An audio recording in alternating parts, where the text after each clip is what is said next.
Olá, alunos do 8º ano do Colégio Futura. Nós vamos dar sequência à aula. Nós vamos tratar da Revolução Francesa. Na aula anterior, nós traçamos o contexto histórico no qual a França estava vivendo, né? Ali por volta do ano de 1780, a França passava por uma grave crise econômica. No entanto, a gente via que essa sociedade era dividida em 3 estados, né? O primeiro e o segundo estado e o terceiro estado. O primeiro estado e o segundo estado eles tinham muitas regalias, muitos benefícios, não pagavam impostos.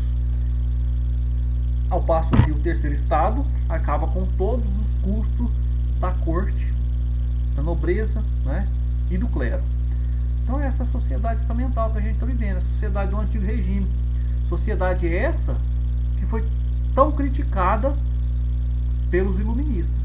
E aqui a gente vai entender um pouco como se eclode essa Revolução Francesa, como que os iluministas de alguma forma, como que as ideias iluministas vão influenciar diretamente aqui e como que essa Revolução Francesa ela é o marco para o início da Idade Contemporânea.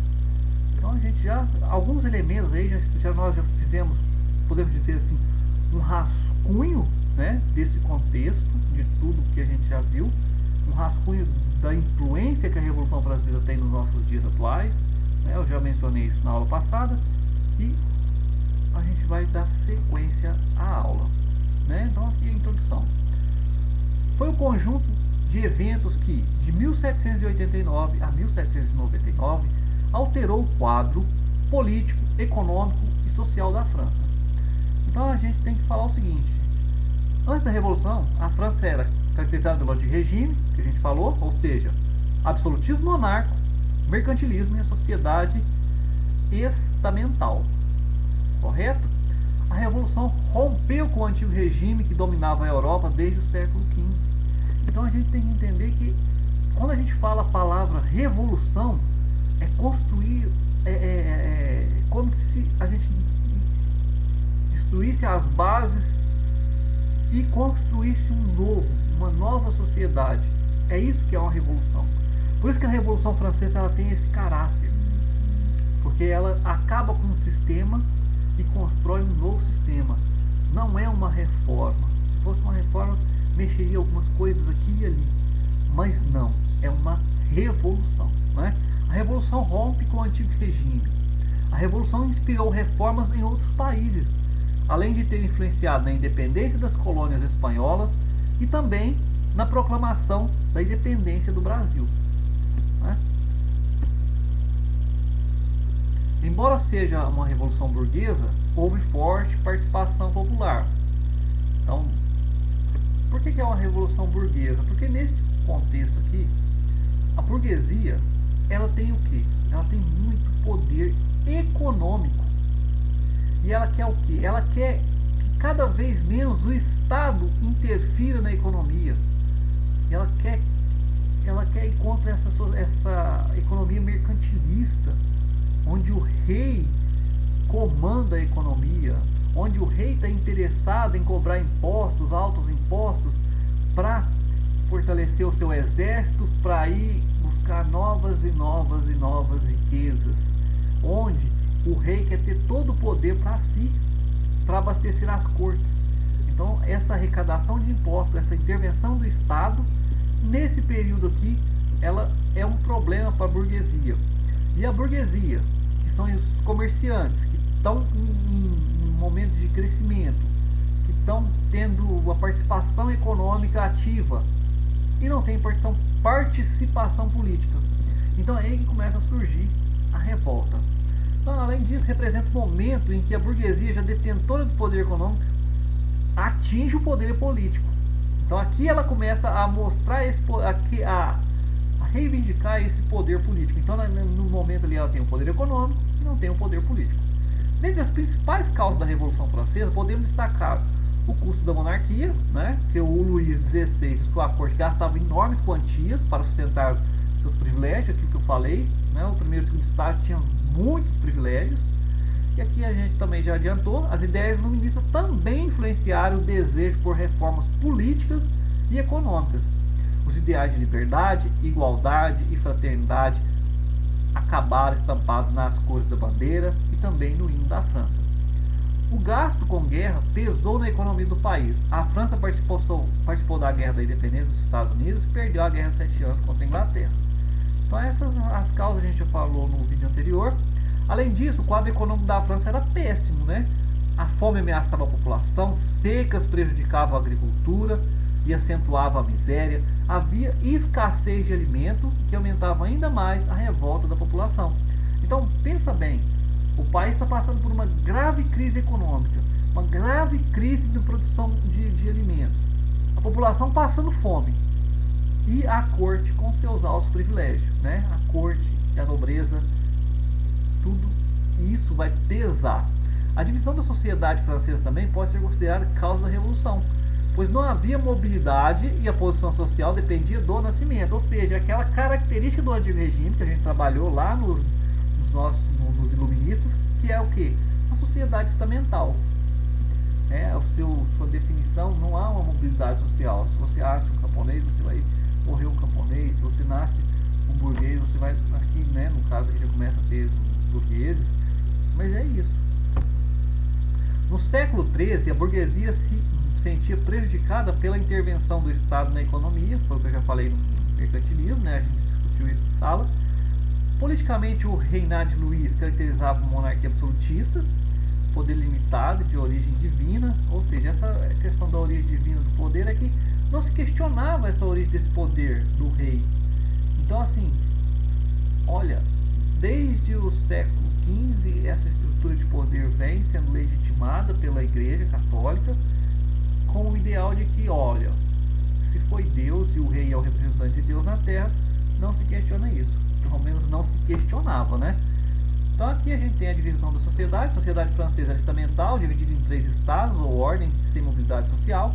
O primeiro estado, o clero, alto, bispo, os abades, de origem nobre, o baixo padre, de origem popular. Segundo, nobreza, de sangue, herdeiros da nobreza feudal, de toga, burgueses que compravam e ganhavam títulos. Então os burgueses começam a ter poder político e eles também começam a comprar títulos, né? E o terceiro estado era o povo, burguesia, alta, média e pequena, pobres, camponeses, trabalhadores urbanos e desempregados. Aqui a gente tem uma imagem clássica, né, uma charge aí. O primeiro e o segundo estado tinham isenção de impostos, logo o estado francês era sustentado pelo terceiro estado, né? Então a gente está vendo aí os representantes daí do primeiro e segundo estado, né, nas costas do terceiro estado, né, que é o povo. As crises principais causas: nós tivemos a Guerra de 7 anos, de 1753 a 1763, contra a Inglaterra, muitas despesas militares, perda de regiões coloniais. A Guerra de Independência dos Estados Unidos empobreceu os cofres públicos com mais de 2 bilhões de livros. Tratado Comercial de 1786, assinado com a Inglaterra, vinham os franceses em troca de tecidos ingleses, levou à falência da indústria francesa e aumentou o descontentamento inglês. Fenômenos climáticos prejudicaram as colheitas e aumentaram o preço do trigo e do pão, causando fome e aumentando a insatisfação popular. Os gastos da nobreza parasitária, o luxo das festas da corte no Palácio de Versalhes eram bancados pelo imposto pago pela burguesia. Então, são todas essas características que vão gerar dessa crise econômica. Então é um momento onde as pessoas começam a se revoltar, né? Enquanto uns passam fome, pagando os impostos, não tendo comida, uma crise econômica gerada por várias questões, várias tomadas de decisões erradas, e aí as pessoas vão começar a se revoltar, né? A insatisfação da maioria esmagadora da população contra a monarquia fazia da França um terreno fértil para os ideais iluministas de liberdade, igualdade e fraternidade. Aí a gente vai fazer aqui, né, a gente até viu, mas vamos detalhar as etapas da Revolução. A gente tem as Assembleias dos Estados Gerais. Para resolver a questão dos impostos, o rei convoca a Assembleia dos Estados Gerais, com representantes dos 3 estados. Cada estado tinha direito a um voto, mas a burguesia queria uma votação por indivíduos, que levou a violentas discussões. Diante da impossibilidade de resolver a questão, o terceiro estado se separou dos demais, declarando a Assembleia Nacional Constituinte. Então, pessoal, entendendo isso aqui, existiam 3 estados. Cada estado tinha direito a um voto nessa Assembleia. Só que como o terceiro estado era mais numeroso, os burgueses falaram, não, isso está errado. Como nós somos mais numerosos, nós queremos voto por quantidade, e não direito a um voto só. Né? Óbvio, se a questão dos impostos é muito clara, se o interesse do primeiro e do segundo estado é que mantenha-se os privilégios, e que os impostos continuem sendo pagos pelo terceiro estado. Óbvio que eles não vão aceitar isso. Então, vai ter o terceiro estado vai, vendo que é impossível resolver a questão, ele vai se separar dos demais, vai declarar a Assembleia Nacional Constituinte, que é de 1789 a 1791. A Constituição representaria o fim do absolutismo monárquico na França. Em Paris, o povo invadiu a antiga prisão da Bastilha no momento que se representou simbolicamente o fim do antigo regime. Na zona rural, os camponeses invadiram castelos, incendiaram as plantações e massacraram membros da nobreza e do clero. O grande medo. Então, pessoal, algo sensacional, algo que é o marco dessa Revolução Francesa é a queda da Bastilha, a tomada da Bastilha. A Bastilha era uma prisão onde o rei mantinha preso as pessoas, os seus inimigos políticos, todas as pessoas que eram contra a sua forma de governar.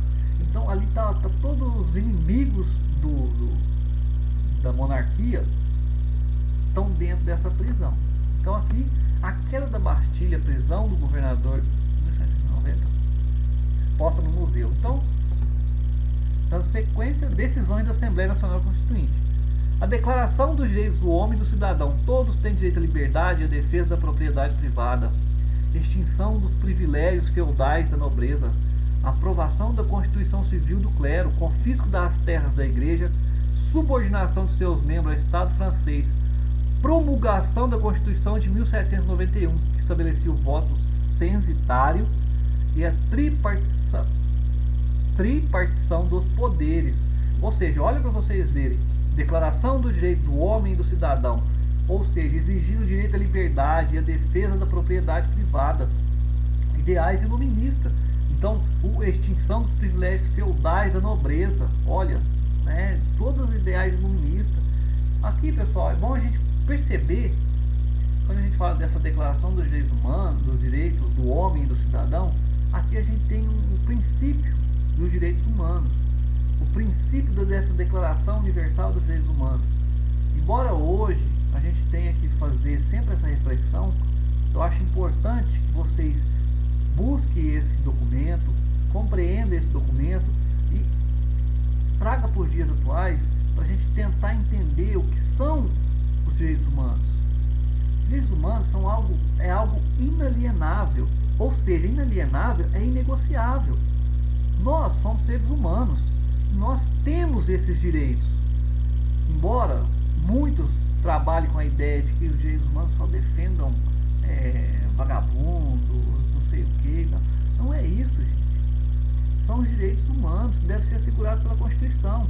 Então a gente precisa, nós que somos professores e vocês que são alunos, que estão em formação, precisam compreender isso para não reproduzir coisas do senso comum. Então eu acho que é muito importante a gente fazer essa reflexão, e nós que estamos estudando, nós não podemos reproduzir esses que se tornam jargões, né, das pessoas do senso comum. Felizmente, a gente espera que se construa uma sociedade mais justa, mais igualitária, e que futuramente esse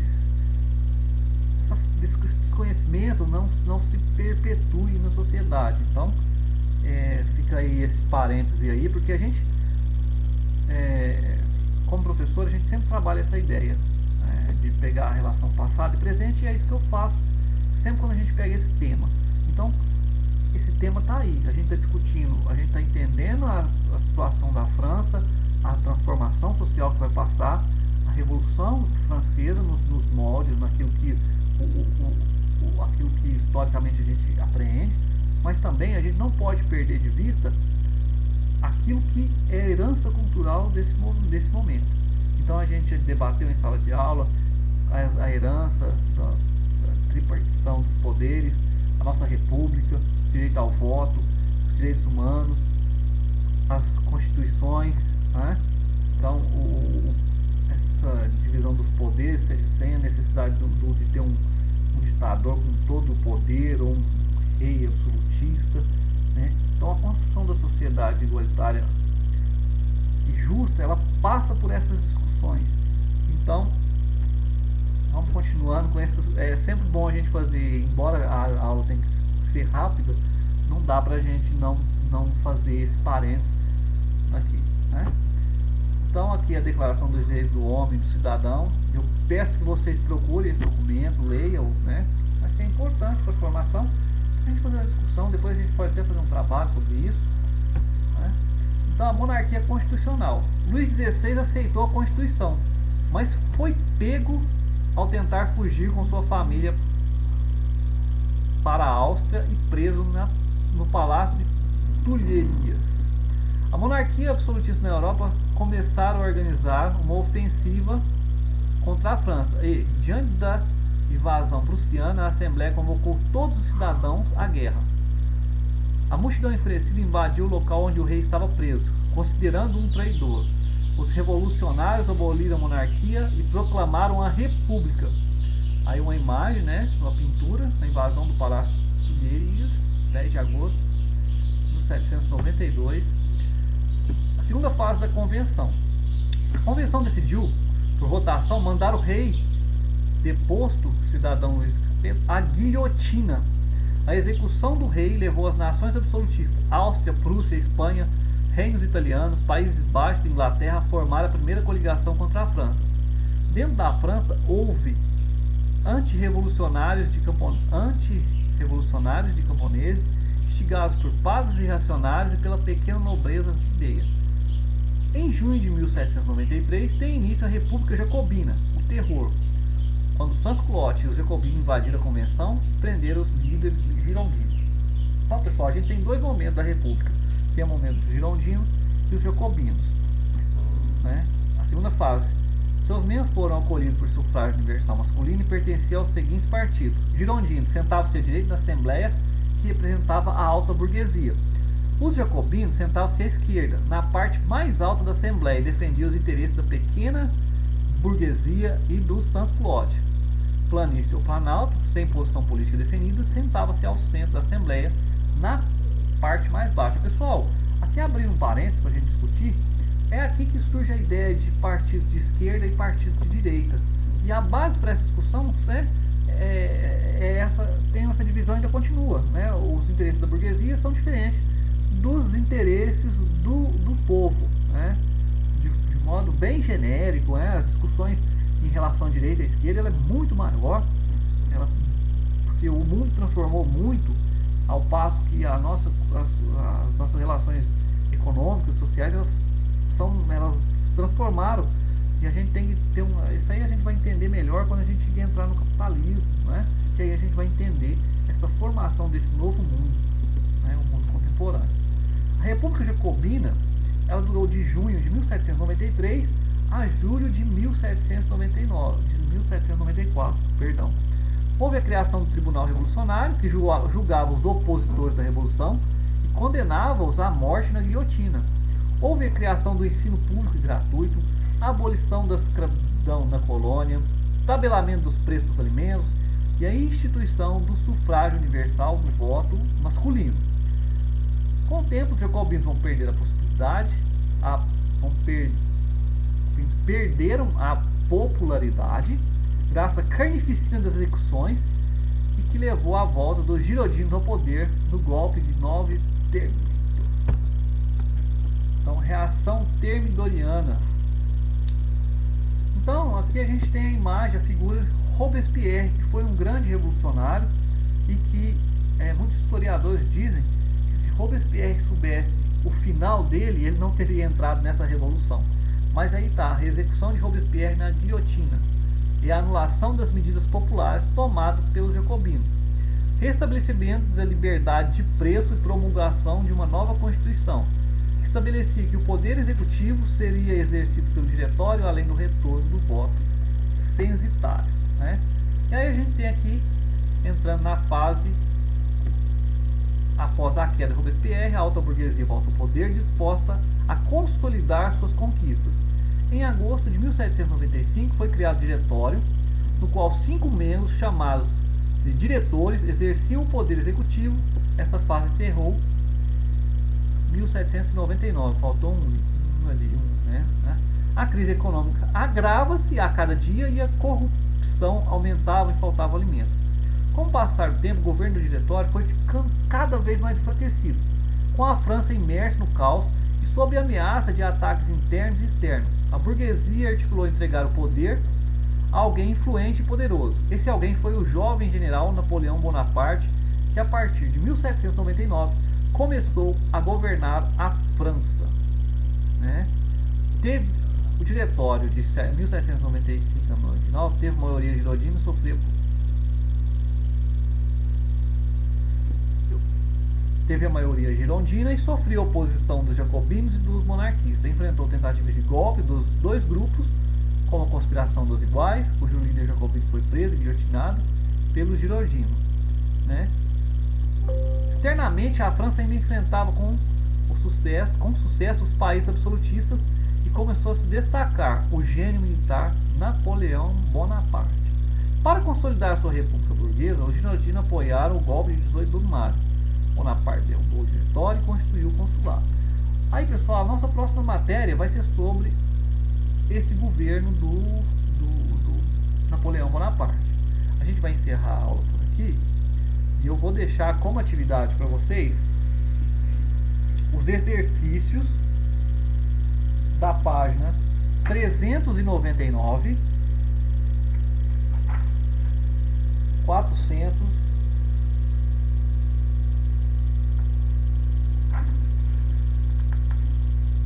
401, 402 e 403, ok? Então, pessoal, façam os exercícios da página 399 à página 403. Eu vou deixar para vocês o seguinte: façam os exercícios, tirem uma foto e me enviem pelo WhatsApp para que eu dê pontos na participação, ok? Na próxima aula nós vamos fazer a correção, vamos dar início ao governo de Napoleão Bonaparte e vou deixar claro que a partir da semana que vem, a partir do dia 22, vai haver um trabalho avaliativo no valor de 10 pontos. Eu estou elaborando as questões agora, vou enviar para a escola e aí a gente vai passar qual vai ser a forma como esse trabalho vai ser me enviado. Né? Tem a possibilidade de vocês ir lá na escola pegar, tem a possibilidade de ser enviado pelo WhatsApp e depois vocês me entregarem, eu ir lá na escola e receber os trabalhos lá. Então vamos ter estabelecido as datas direitinho. No mais é isso, a gente encerra por aqui. Tem que ser corrido, algumas coisas ficaram, né, em aberto, a gente vai retomar esse assunto. Lembrando que eu deixei aquela história em quadrinho lá.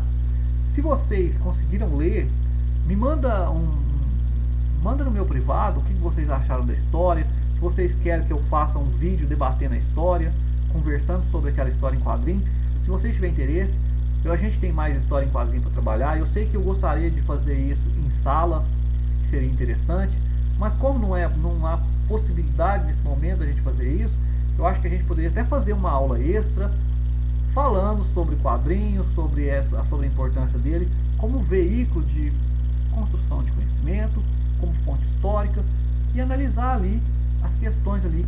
E eu gostaria que vocês me dessem um feedback lá, me falassem no meu WhatsApp se foi legal, se vocês gostaram da experiência de ler, se entenderam, se gostaram, se não e por quê. Eu espero que a nossa aula a gente continue e que o mais breve possível possa resolver esse problema para a gente estar presencialmente. Um forte abraço a todos e que vocês tenham bons estudos, ok? Muito obrigado, tchau, tchau.